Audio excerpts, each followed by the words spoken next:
पाकिस्तान में शिया मस्जिद पर हुए दहशतगर्दाना हमले की मुखालिफत में अमरोहा के कस्बा सैयद नकली में लोगों ने एहतजाजी जुलूस निकाला। जुलूस में बड़ी तादाद में लोगों ने शिरकत कर दहशतगर्दी के खिलाफ नाराजगी जताई और हमले की कड़ी मजम्मत की। जुलूस के दौरान हमले में शहीद होने वालों के लिए मगफिरत की दुआ की गई, जबकि जख्मी अफराद की जल्द से जल्द सेहतयाबी के लिए भी खास दुआएं की गई।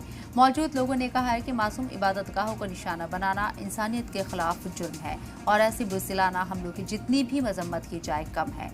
इस मौके पर समाजी कारकुन अता अब्बास समेत कई समाजी शख्सियत ने मौजूद रहीं। मुकर्ररीन ने अपने खिताब में कहा कि दहशतगर्दी का कोई मजहब नहीं होता और पूरी दुनिया को मिलकर इसके खिलाफ आवाज़ बुलंद करनी चाहिए। जुलूस अमन व अमान के साथ मुकम्मल हुआ। ऑर्गेनाइजर ने अपील की कि इंसाफ और अमन के लिए समाज को मुत्तहिद रहना होगा।